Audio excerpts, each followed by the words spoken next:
स्वामी समर्थ. मी doctor rakhi रविवारी आपल्याला काय करायचं आहे सांगण्यासाठी आलेली आहे.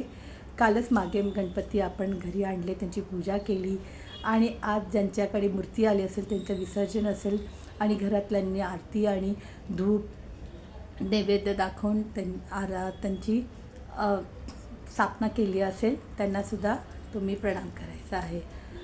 आज रविवार आहे तर तुम्हाला सकाळी लवकर उठायचं आहे, सूर्याला जल द्यायचं आहे आणि जलामध्ये तुम्हाला घालायचं आहे कुंकुम, परत थोडं गूळ आणि लाल फूल. लाल फुलामध्ये तुम्हाला जास्वंद मिळालं तर खूपच छान, जर नाही मिळालं तर तुम्ही गुलाबाच्या पाकळ्याही घालू शकता. जर लाल फूल नाहीच मिळालं तर पिवळं फूल तुम्ही अर्पण करू शकता.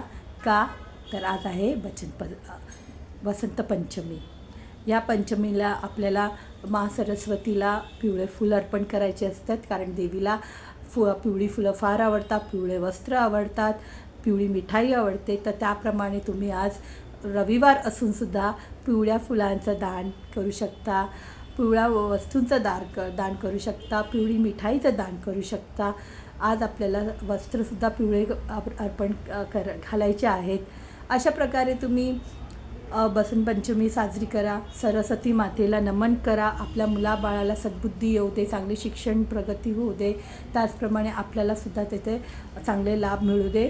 बसंत पंचमी खूप छान असते, कारण हा फाल्गुन म्हणजे आता आपला फेब्रुवारी सुरू झालेला आहे आणि दुसऱ्या 2 तारखेलाच आपल्याला बसंत पंचमीचा आनंद प्राप्त होतं आहे. तर मागे गणपती एक दिवस आणि दुसऱ्या दिवशी लगेच बसंत पंचमी. हा खूप अगदी सौभाग्याचे दिवस आहे. त्याचप्रमाणे आता आपले हळदी कुंकू चालले आहे, तर तिळाचं सफेद तीळ तुम्ही सूर्याला दान करू शकता, सरस्वतीला दान करू शकता.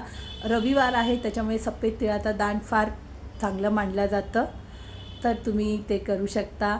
सफेद वस्तूंना पण तुम्ही चांगलं प्राधान्य द्या, सफेद वस्त्रांना प्राधान्य द्या, पिवळ्या वस्त्रांना प्राधान्य द्या. तर अशा प्रकारे तुम्ही तुमचा रविवार साजरा करा. श्री स्वामी समर्थ.